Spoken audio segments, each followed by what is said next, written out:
This one is for the discussion. So I'm not a person who double secure himself, just to make sure. So thank you for the organization, Zoli, and the Corvinus. This is my alma mater, so it's great to be here. And thank you, Tony, for having us here. Just to clarify, I wrote this book 2 years ago, before I become a minister. A minister don't have time to write books. The first thing is to say thank you to a couple of people. Gladden is one, who was one of the first who read the book and introduced it to many American friends. And that resulted in the book, which was published some 3 or 4 weeks ago in the US. But I also want to thank, in absence, Patrick Deneen, professor of Notre Dame. Patrick's book has been published in Hungarian, Why Liberalism Failed, Regime Change, and others. He's a great thinker, a Tocqueville scholar, and he was really fundamental in actually editing and amending the American edition of the book. And also George Friedman, who used to be a visiting fellow here at the university at the Corvinus Institute of Advanced Studies. George is the founder of, at that time, back in time, Stratfor, but now Geopolitical Futures. He's one of the greatest geopolitical thinkers in the US, and he's born Hungarian, of Jewish origin. He left, or his family took him to the US when he was 2 years old, but he's a true American, a true Jewish person, and true Hungarian.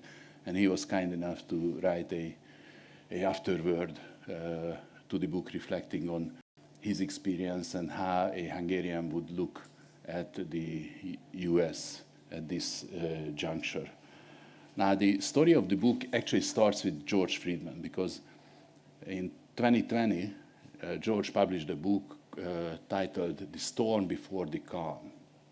It was about a book taking stock of what is going on in the US and this perplexed, this confused age in the US, where does it lead? Because many people start already burying the US, some things that things are going in the right direction.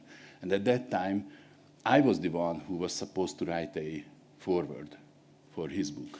But I was late, but I kept writing, so this book was born out of that exercise.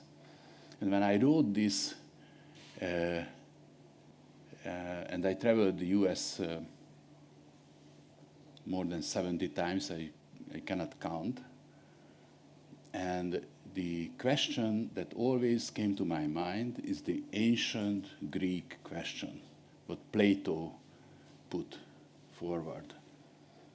What is a good life? How should we live? Because in the Western history, in the Western civilization, the latest kind of clean sheet experiment is the US experiment. So what the US, a country of 250 years old constitutionally, or almost, how do they address this question? What is a good life and how should we live?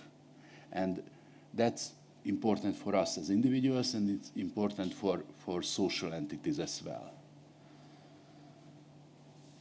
And then the next question came to my mind, which is also in Plato. Actually, he is reporting Socrates' apology, and he says that Socrates says on his trial that an unexamined life is not worth living for a human being. So we have to time sit back and reflect on our life and our social entities' life, our community's life. And that was the question, because I love America, even in today's condition, I love America. And it made me think that if the US, the latest and the best effort, if they feel, if there are such collisions between conservatives and Marxists, the different kinds of stratas of this society, then what's the future for the Western civilization? So the question is how to live a good life in an ordered liberty, in a order of unity or unity of order. And if we go back to the original document, the Declaration of Independence, they suggested that each human being deserves life, liberty, and pursuit of happiness as they choose. And that statement was based on three ancient wisdoms, because they knew that we have to respect our ancestors. If we don't respect them, then our descendants won't respect us. So that will be the end of a civilization. And they built their thinking on three major roots. One is the Judeo-Christian heritage, the pilgrims and the city on the hill kind of approach. Then they committed themselves with the Greek wisdom, rational thinking and consequential thinking, that we have to calculate with the consequences of our ideas, our words. And the third, they cherished the Roman heritage, which is the Roman law, but not only that, the Roman ability of organizing social entities. The Roman Empire lasted almost 900 years in one way or another. For us Hungarians living here for 1100 years, we know that that's a long time. And I wish we could see that our young brother, the United States, 250 years old, how it will look like when she is 500 years old or 800 years old. Whether these roots, whether these origins, the Judeo-Christian, the Greek, and the Roman heritage is kept. Because those fundamentals has been proven, because social entities could live based on those. So the fascinating thing about the US is that at that time, there were colonies of the British Crown. So there were a handful of men who said that life, liberty, pursuit, and happiness is something that we can sell to our population to say that we are not loyal any longer for the British Crown, but we embark on a new journey, an independent journey, even if it costs our blood, our everything. Because the British Army was obviously much stronger than the militia. And intellectually, their idea was so embracing, so compelling, that the 14 colonies, they not all of them, but somehow the signings appeared on a paper, but at least they decided together that yes, they no longer loyal to the crown, but they start a new journey. And that referred to the deepest human need. Nowadays, when evolutionary psychology became a science, it's accepted wisdom that the deepest need of human beings is attachment and belonging. And the greatest thing is, imagine that someone would tell you that you will live a life in liberty and pursuit of happiness. The only condition is that you give up your Hungarian loyalty. So there is a dream, there is a hope, there is a promise out there. So it was a big decision. into the deepest need of human beings, belonging. Give up your belonging to the crown and choose a new one. Today, when we see the movies and read the books, we don't understand to give up deliberately in your free choice your loyalty. It's almost incomprehensible. So they suggested that, okay, and there is a guarantee that this experiment is about a ordered liberty. Like the Hungarian poet József Attila says, szabadság, te szülj nekem rendet. Ordered liberty. A rend, a szabadság rendje. Because the two, order and liberty, suppose each other. And the 250 years of history, what I try to really briefly follow, is about how to keep this promise, how to compel yet new generations of people, convince your next generation who are already citizens, and bring in other people from other side of the world. And we know as individuals how hard is it to stand by our declared values, our declared virtues. In psychology, it's called cognitive dissonance. How come that a country is the champion of freedom all over the world, but subjugate a great many people, human beings, on her own soil? Not for decades, for centuries. That's a cognitive dissonance. How to handle that? And as Gladden mentioned, this country is the most successful country in the world. Natural resources rich. The export-import of the US is only 13-14% of their GDP. So without export-import, they could get by like happy campers. The second is they have very well thought through philosophical basis of the existence.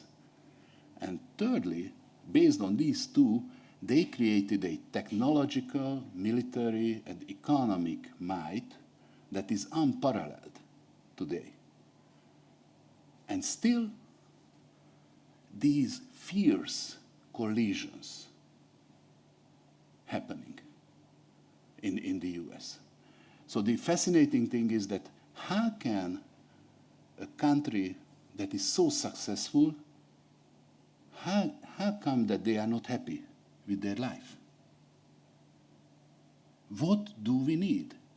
What kind of example is the US for the outside world if you have the natural resources, you have the philosophical background, you have the evidence of your own performance and things what you have done with these resources, and you are still fighting each other.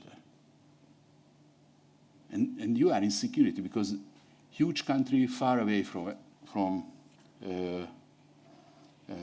enemies. So I think the US is still the best hope for human beings.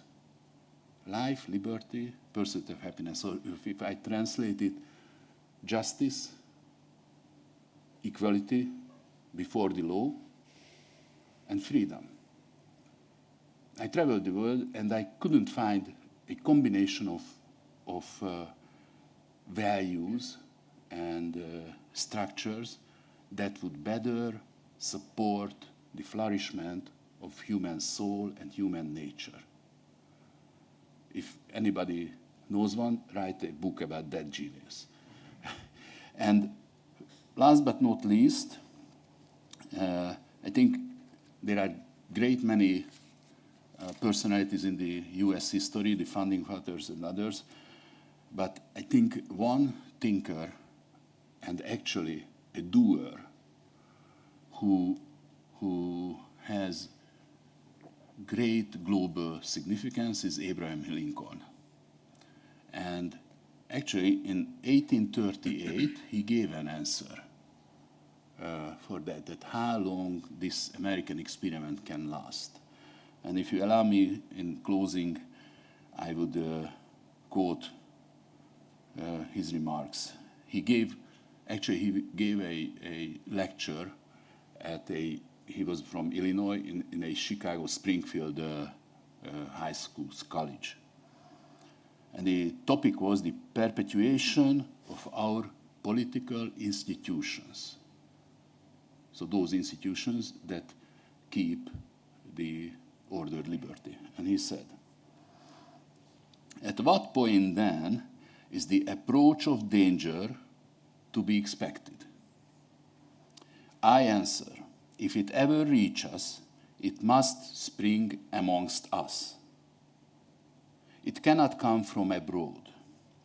If destruction be our lot, we must ourselves be its author and finisher. As a nation of free men, we must live through all time or die by suicide. Prophetic. I think the US will be there 500 years down the road.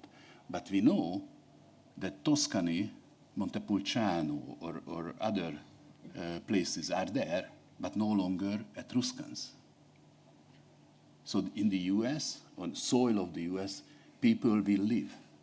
But whether live under liberty, life, and pursuit of happiness, or equality before the law, justice, and freedom, that's a big challenge. And this is why I close my book with stating that we have to look at the US, because the original ideas came from Europe, but watch the US, because what is happening in the US will be coming to Europe.